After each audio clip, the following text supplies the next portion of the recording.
Hey everyone. Um, so it's 31 and 31 day 11. Today I watched Books of Blood. Okay, so I'm a big Clive Barker fan. The original Candyman, Hellraiser 1 and 2, Nightbreed. I love almost all of his stuff. I saw the original Book of Blood many years ago. I'm probably gonna rewatch it for this. But um,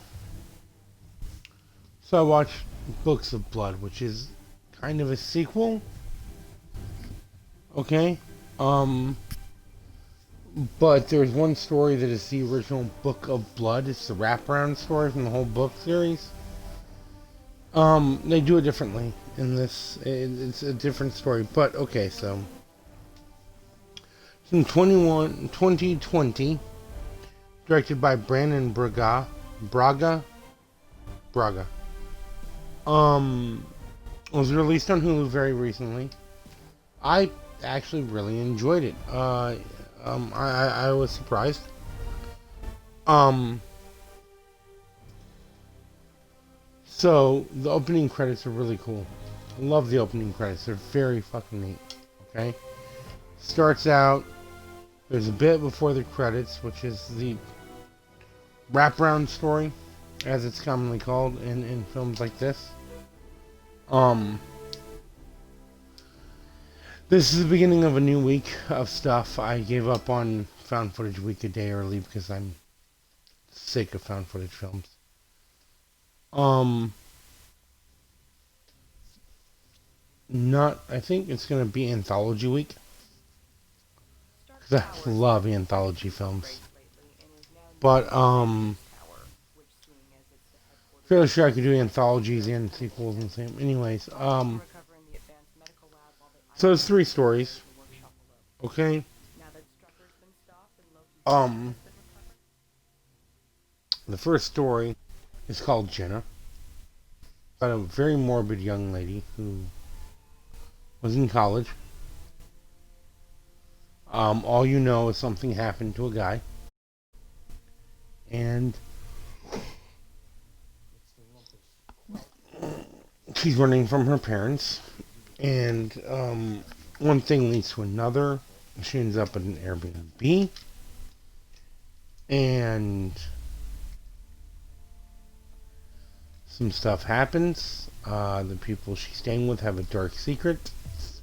I'm not gonna ruin what the secret is because it's just too good for you not too good for me to tell. Um, it's really cool. Okay, they use, as per usual, they use sound very effectively. Um, in the first one they use sound very well. All right. Um, in the first story,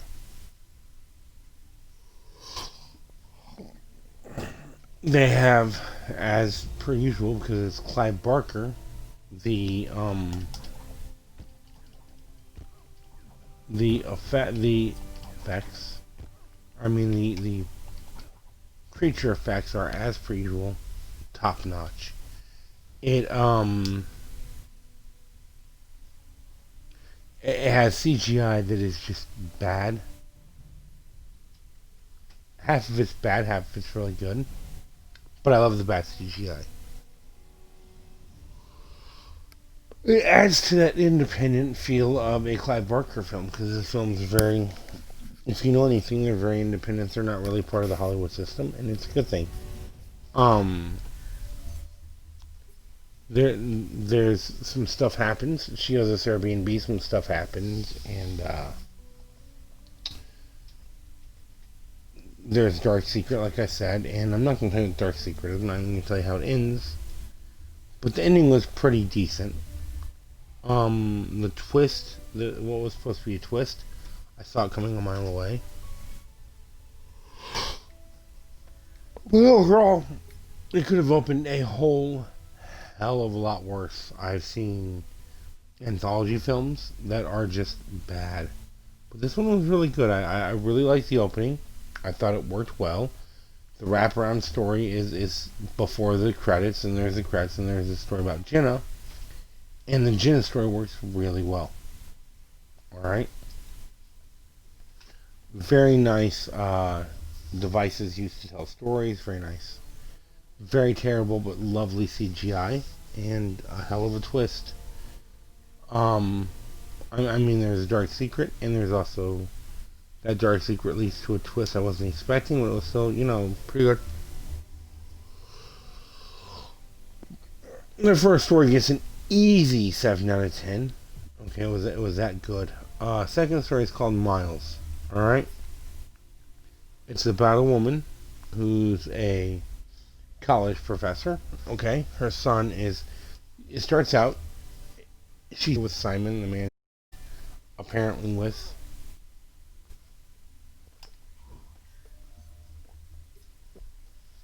Man, she's apparently with. And they're telling a story, and she's talking about how um oh, my bad, the second story is called Miles. I missed that, I forgot that. It opens with a bit of video footage of some guy. We don't know what's going on, we don't know what happened. He just is fine 1 minute, not fine the next. Don't want to say anything beyond that. This woman's a college professor. She wrote a story about her son and what happened, and it's really nice. Miles dies of Candace cancer. Give me a second, I'll be right back.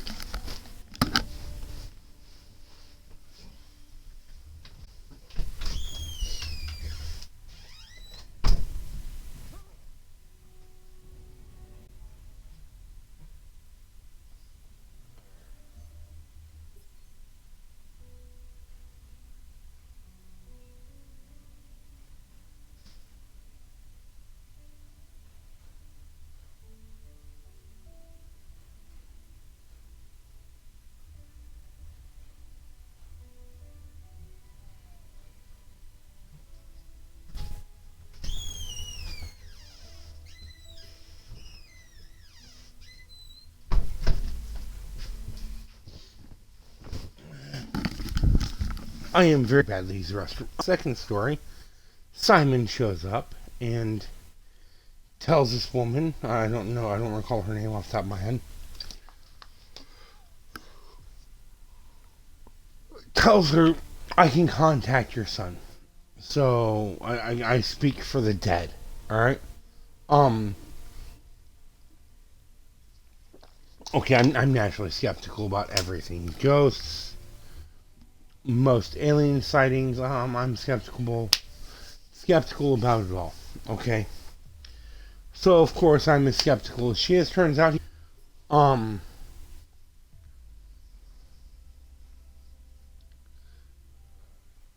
he's bothering Miles leaves a message saying, I'm not safe. Miles and his mother get close, and, there's a twist ending to this one. I'm not going to give a sign. The ending and what happens during the ending is, if you've ever seen a Clive Barker film, you know what I mean. If you haven't, you're lost. If you don't know what a Clive Barker movie's like, this has that perfect Clive Barker feel all throughout. Better than the first one. Solid 7 out of 10. So then we get to the end of the wraparound story, part 3, Bennett. All right.